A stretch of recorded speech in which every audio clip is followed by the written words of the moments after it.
The wind never stopped in Esperanza Valley. It came down off the red hills and through the cottonwoods like a low whistle past a man's teeth. Sometimes it brought dust, sometimes it brought voices, and sometimes it carried nothing at all, just silence, heavy and wide as the land. Clara Hollis had long since stopped listening for anything in it. After Eli died, she told herself that the wind was just wind, that the creak of the bunkhouse door meant weather-warped wood and not footfalls in the night. But grief had its own ways of haunting. Some days it was the saddle still hanging in the barn, unclaimed. Some days it was the way the porch boards groaned like they used to under his boots. Most days it was just the ache of waiting for something that wouldn't come back. It had been 17 months since Sheriff Eli Hollis took 2 bullets in a canyon hollow and bled out beside the man he'd gone to arrest. They'd brought his body home slung over the back of his own mare. Clara had washed the blood from his shirt herself, as though she could undo the dyeing by scrubbing hard enough. She didn't weep much then, not where folks could see.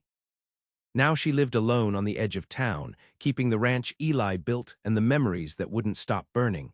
She still did things his way: coffee boiled before sunrise, livestock fed before herself.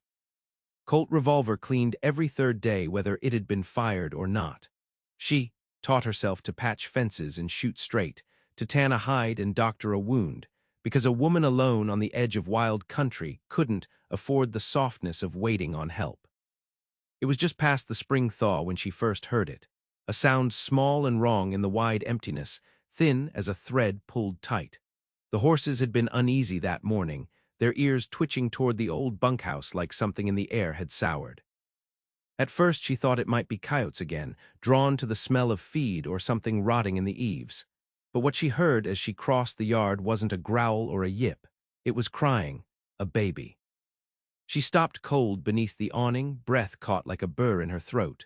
For a moment, she thought it might be her mind playing tricks, a phantom noise conjured by all the quiet. But then it came again, clearer, desperate, an infant's wail rising against the gusting wind. The bunkhouse had been empty near on a year. After Eli died, the hands drifted off one by one, some out of loyalty, others out of the plain truth that a widow couldn't afford to pay them. The last man, a young drifter named Clay, left a rusted harmonica and a deck of worn cards under his bunk. Since then, Clara had locked the place and left it be. Now the door stood slightly ajar. She drew her Colt before pushing inside. The air was musty with dust and old sweat, the boards groaning under her boots. Light sliced through a cracked window, catching on cobwebs and the curve of something pale on the bed. She didn't move closer until the crying grew frantic, a writhing bundle wrapped in rough blankets, face red with effort. She didn't know how she managed to pick it up. Her hands had gone stiff, unsure. But the child quieted as soon as she did, nestling against her as though it had been waiting for her arms and no one else. He couldn't have been more than a few months old. His skin was fair, too fair for the desert, and his clothes were rough homespun, stitched by a hand unused to sewing. No note, no name, just a blue ribbon tied to his wrist. She sat on the edge of the bunk, the gun still in her lap, the baby pressed against her chest, and for the first time in months, Clara felt something like fear again, not for herself, but for whoever had left him here. And why? That night she didn't sleep. She moved a cradle into the main house, the one Eli had carved before the child they'd lost. She warmed milk over the fire and hummed lullabies she hadn't sung since her belly was full and her hope was bigger than her grief. She told no one. 2 days passed, then 4. She fed him, changed him, wrapped him in Eli's old shirts, named him Samuel, though she had no claim to him.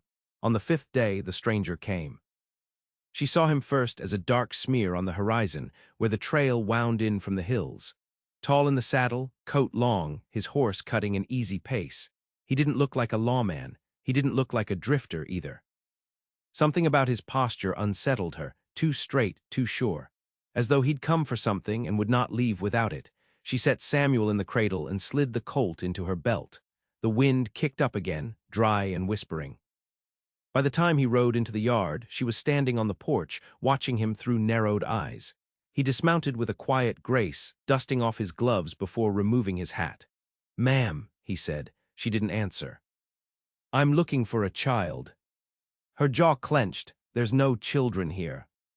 He nodded once, slow. You sure about that? She studied him hard. His face was lined but not old. Sharp cheekbones, dark eyes. He didn't look cruel, but neither did he look like a man easy to shake off. A scar ran from his left temple down to his jaw, like something had tried to open his head and failed. You with the law? She asked. No, ma'am. Then who are you to be asking? I'm the boy's kin. Clara's breath caught. She didn't move from the doorway. Mother left him, he added quietly. Didn't tell no one. I've been tracking her near 2 weeks. What happened to her? He hesitated. Don't know yet. Might be trouble behind me. Might be more coming. And just like that, the wind picked up again, hard enough to rattle the shutters. Clara Hollies didn't frighten easy, but something in her bones told her this wasn't over. It was just beginning. The man gave his name as Levi, just that. No surname, no details she could trace, just the flat certainty of a name shaped by too many miles and too little trust. He didn't ask to come inside. Instead, he tied his horse to the post and waited, hat in hand, eyes flicking now and then to the window behind Clara where the baby's faint cries stirred the air. She didn't move to let him pass. You say you're kin, she said. Prove it. I've got no papers, just the ribbon he wore when he was born, blue, tied on the right wrist, same one he's got now. Clara folded her arms. You could have seen that before. Levi didn't argue. He just looked out over the scrubland, his jaw tight. A silence passed, thick as tar. I buried my brother last spring, he said finally. Didn't know he had a child. Then his girl ran. I heard rumor she had a babe in tow. Found her trail south of Magdalena, blood in the brush. Wagon broke down, no sign of her or the boy. He looked at Clara again. I was hoppin' she was alive, reckon she is. Clara didn't offer sympathy, not yet. You come here to take him? She asked. Levi nodded once. She stepped down from the porch, boots crunching on the dry earth. Then you best know this. I found that boy near froze in my bunkhouse. Whoever left him didn't knock, didn't ask. Just ran, or worse. He's safe now. Fed, warm. You think you can give him more, you'll have to show me.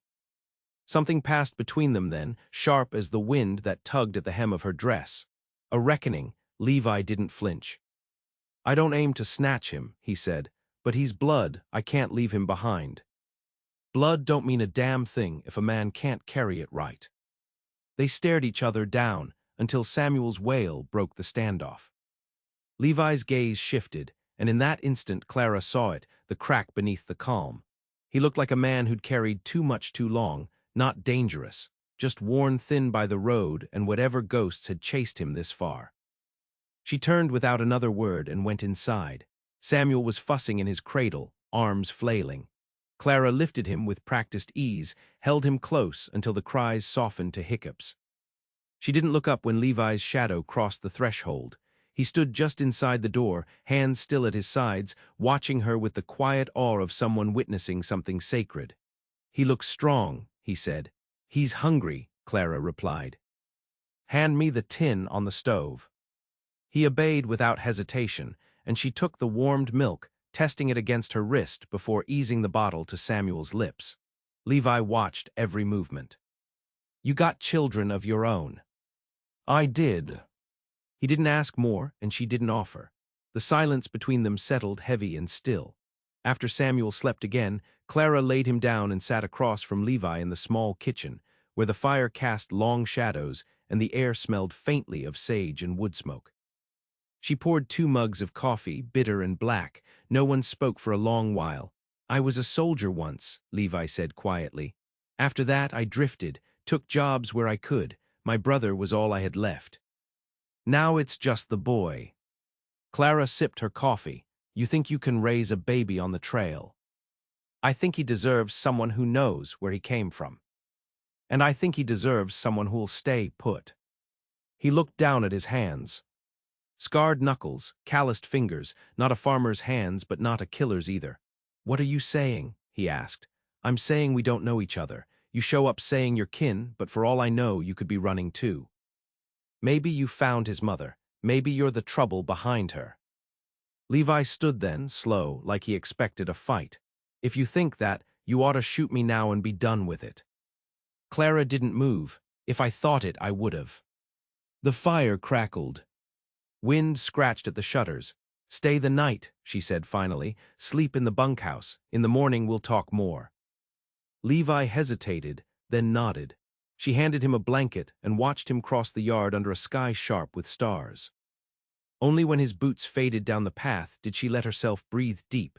She didn't sleep that night either. The next morning dawned cold and cloudless. Clara found Levi already at the corral, brushing down her gelding like it was his own. He nodded to her as she approached. "Animal got a bad hitch in his left leg," he said. "You seen to it." "I've been rubbing it down. It's from an old strain." He handed her the brush without a word. They worked in silence for a while, side by side. "I'm not trying to steal him," Levi said quietly, "but you're not leaving without him." "No." Clara finished brushing, then turned to him. "Then we've got a problem." He studied her face. "Maybe not." She raised a brow. "Maybe you and the boy both come with me." The notion hung in the morning like frost on barbed wire, delicate, unlikely, and slow to melt. Clara didn't answer right away.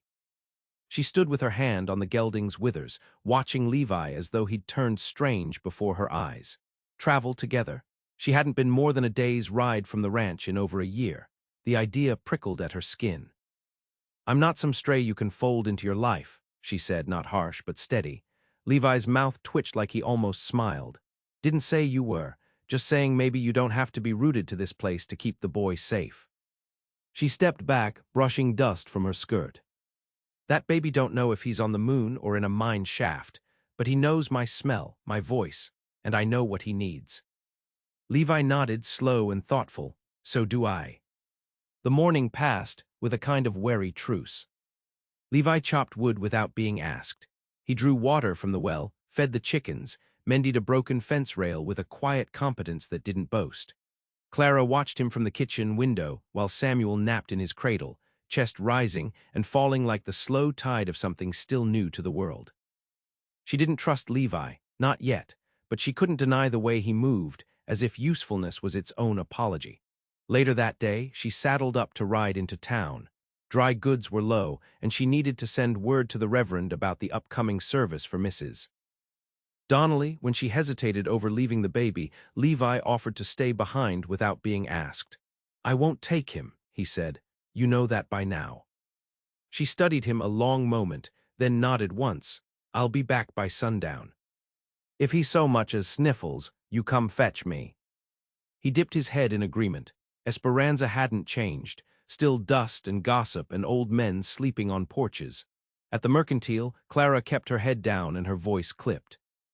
She had no appetite for conversation. Folks still looked at her like the sorrow might leak from her skin. She'd just finished loading the flour and salt into her saddlebags when she caught the scent, something foreign. Sharp, metallic, like blood. A rider came in from the east, coated in trail dust, face half hidden beneath a wide-brimmed hat. His horse was lathered and limping. Clara recognized that pace, hard riding, desperate. She stepped back into the alley between the mercantile and the smithy and waited. The man dismounted stiffly, looked around, and approached the saloon. Not a word to anyone, but Clara saw the bulge under his coat, something holstered and ugly. When he disappeared inside, she crossed to her horse and mounted fast, heart hammering.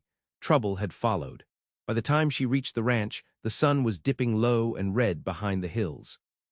She found Levi on the porch, rifle laid across his lap. "Saw the dust an hour back," he said. "You were followed." "I don't think he saw me, but he's looking for something." Levi's jaw tightened. "How many?" "One for now." They moved inside. Samuel was awake, fussing, and Levi picked him up with a surprising gentleness, cradling him with the kind of care that seemed learned from watching more than from doing. Clara double-checked the locks on every door and window. Her hand never strayed far from her colt. As dusk turned to night, she lit only one lamp, low and hidden near the hearth. "You think he's here for the boy?" she asked. Levi didn't answer right away. "Could be." "Or for me. You running from something." "No," he said, then paused. "Not anymore." Outside, the wind shifted, bringing the scent of creosote and smoke. Coyotes yipped far off, but nearer came the sound of hooves, one horse, approaching slow. Clara and Levi both rose. "I'll go out," Levi said. "No," she snapped. "You'll stay with the baby." She stepped outside before he could argue, Colt drawn, breath tight in her chest. The rider was young. Barely more than a boy, with eyes too tired for his years and a bandage wrapped thick around his left hand. "You Clara Hollies?" he asked, voice rasped by dust. "I am." He nodded. "Then I'm supposed to give you this." He handed her a folded scrap of paper and turned to leave. She stopped him with a word. "Who sent you?" He hesitated, didn't say. Just said if I found a widow with a baby and a man with a scar down his face, I should give it to you and ride fast. Clara unfolded the note by the dim porch light. "He's not the only one looking for the boy. They'll come for him, and for whoever keeps him." There was no signature. The rider was already gone, swallowed by the dark. Inside, Levi's face was unreadable, but his hand gripped the rifle again. Clara stared down at the note until her knuckles went white. "You still think we should leave together?" she asked. Levi met her eyes. "I think we don't have a choice." The next morning rose slow and gray, the sky smeared with the kind of clouds that promised rain but never delivered. Clara moved through the house like a woman trying to memorize it, her fingers trailing the edge of the worn pine table, her eyes lingering on the hearthstones she'd laid by hand. She didn't say goodbye to the place, just packed. She filled 2 saddlebags with hard tack, jerky, dried apples, a jar of salve, and a thick wool blanket. Swaddled Samuel close to her chest in the sling she'd sewn from one of Eli's old shirts. Levi saddled the horses with practiced ease, his coat already dusted from the trail before they'd even set out. By mid-morning, they were riding west, following the creek bed through a narrow gulch flanked by iron-colored stone and silent cottonwoods. Levi rode ahead, scouting with his eyes always moving.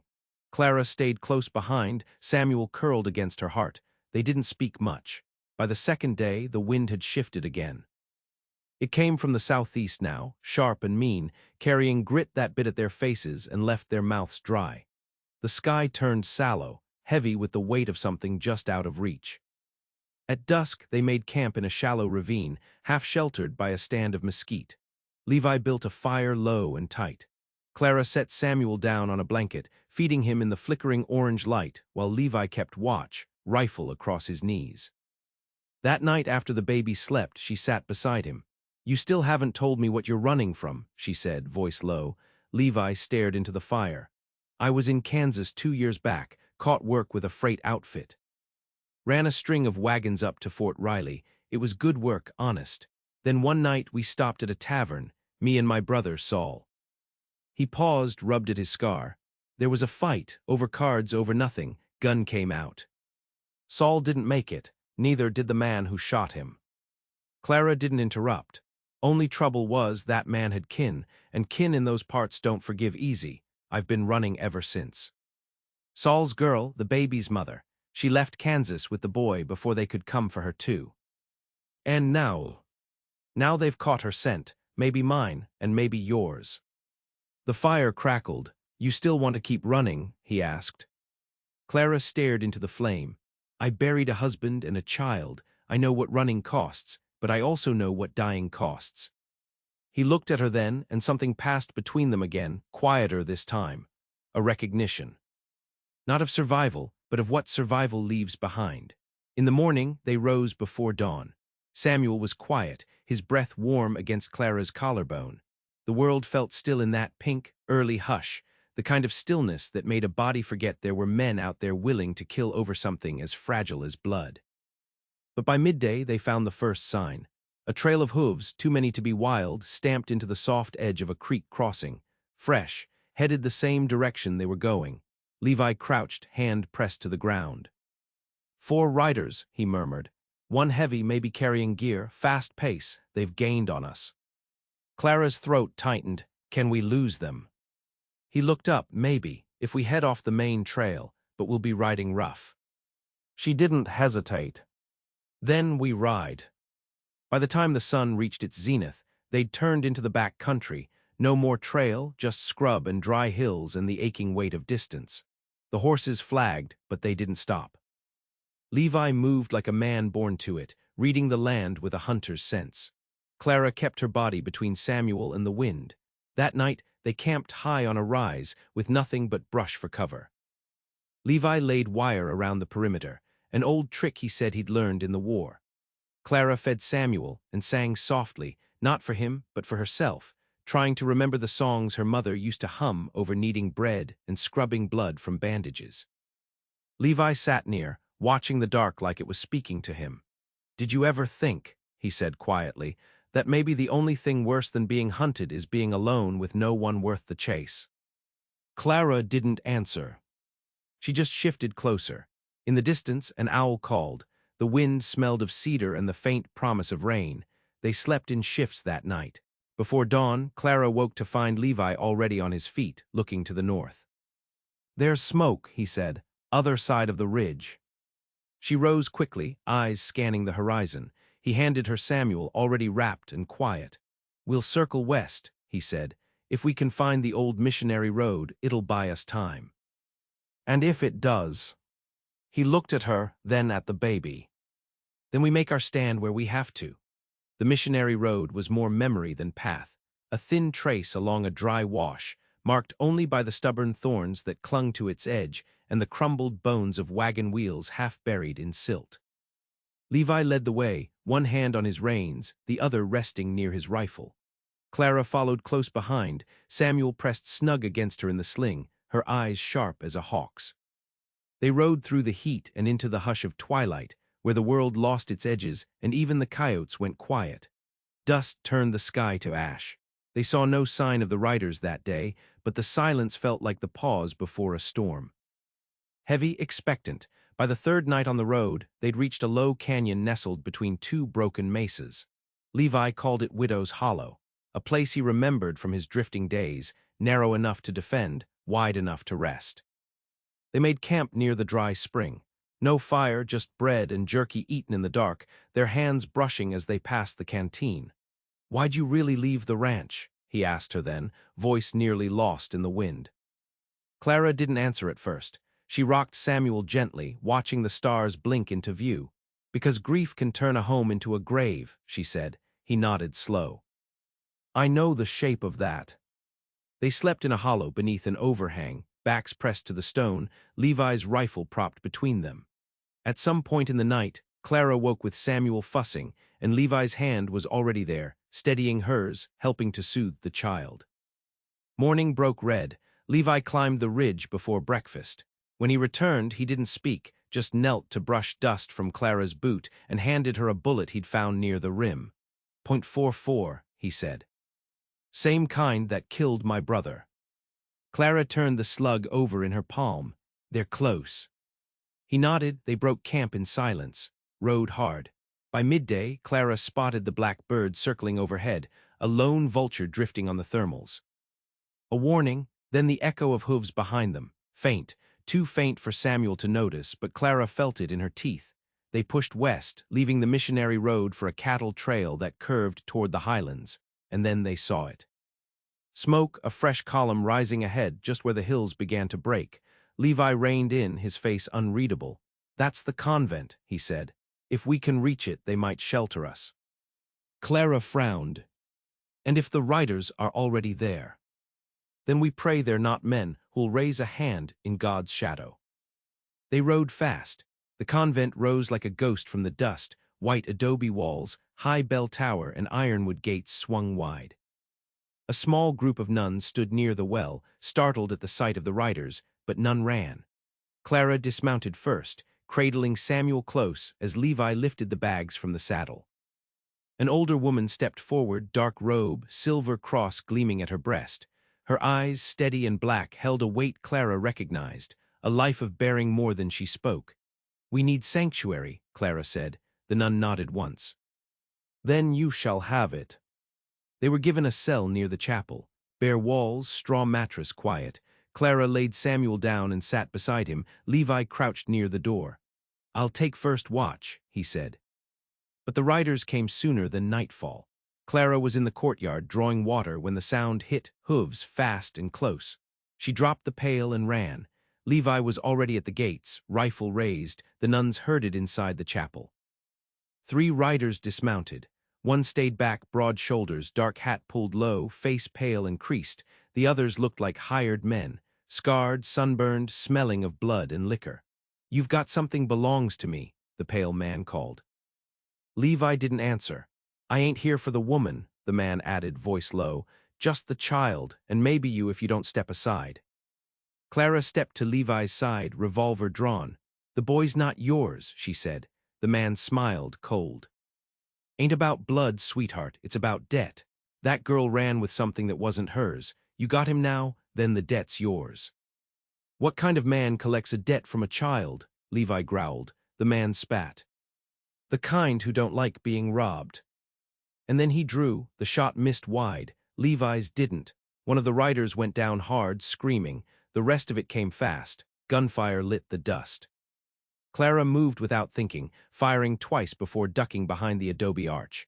Levi fought like a man with nothing left to lose, grim, silent, efficient. When the smoke cleared, 2 riders lay still. The third was gone, galloping hard back toward the trail. The pale man bled out in the dirt, a hole in his chest, mouth opening and closing like a fish stranded on dry rock. Clara stood over him. "You could have left him be," she said. His eyes flicked to hers, "But you wouldn't." He didn't reply, didn't breathe again. That night the convent held vigil. No law came, no reckoning except the one they'd delivered themselves. Samuel slept soundly. Clara didn't. They buried the dead beneath the far wall of the convent, in ground that had never known wheat or corn, only thorn and silence. The nuns prayed over them, voices rising like wind through mesquite. Clara stood with her hat in her hands, her face unreadable. Levi kept to the shadows. Neither mourned the pale man. They stayed another day to rest the horses. Clara helped with chores, hauling water, chopping root vegetables, folding linens with the quiet competence of someone who needed her hands to stay busy. The sisters didn't ask questions. Their silence was a kind of blessing, a shelter deeper than adobe walls. Levi spent long hours walking the perimeter, checking tracks, reading signs only he could see. Once Clara found him kneeling at the base of the old fig tree near the chapel, Samuel swaddled against his chest, both of them still as stone. She didn't disturb them. On the second night, the abbess called Clara into the chapel. "He belongs to you now," she said gently, nodding toward the sleeping child in Clara's arms. Clara shook her head. "He's blood to someone else." The nun's dark eyes softened. "Blood is only the first thread. The weaving comes from choice." Clara didn't sleep that night. She sat outside the cell with the baby in her arms, staring at the stars until dawn brushed the world in pale gold. Samuel stirred once, then settled again. At sunrise, Levi saddled the horses. "We can reach the southern pass by mid-morning," he said. "After that, it's open country. If we keep west, there's a place I know, small settlement near the Colorado line. Folks don't ask much." Clara stood quiet a long moment. "I'm not going." Levi's brow furrowed. "This place," she said, motioning toward the chapel, the nuns, the hills. "It's not the ranch and it's not the road, but it's safe, for now." "For him." He looked down, boots scuffing the dirt.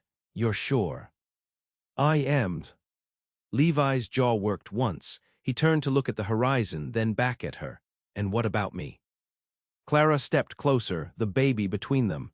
"That depends," she said softly. "You planning to keep running?" His eyes searched hers. "No." She nodded. "Then maybe you stay too." The decision settled over them like the hush after a storm, not final, but true for now. The days that followed unfolded slow, steady as prayer. Levi built a coop from scrap wood. Clara took over the garden. The sisters taught her to dry herbs, to mend robes, to listen for the rhythms in silence. Samuel grew. He began to smile, to grasp at the braid Clara wore wrapped around her neck, to kick his heels when Levi whistled old trail songs. He laughed first for the sound of wind in the chapel bell. In time, word came down the trail that the men who'd hunted Levi had moved east, chasing some other ghost. No law came for the killing at the convent. There was no law that reached this far, only the law of land and mercy. Some evenings, after the work was done and the baby slept, Clara and Levi would sit beneath the fig tree. They rarely spoke. There was no need. He would pour her a measure of the corn whiskey the sisters made in secret, and they'd listen to the sound of cicadas and soft hoofbeats in the distant dark. One night, she reached out, rested her hand over his. "You're not what I feared," she said. His voice was low. "And you're more than I hoped." She didn't smile, but she leaned her head against his shoulder and left it there. The wind still came, same as it always had, dry and whispering through the canyon. But now, when it passed through the courtyard and rattled the bells, Clara listened. Sometimes it carried nothing. Sometimes it carried the smell of rain. But most days it carried laughter, small, bright, and alive. The kind that turns a shelter into a home.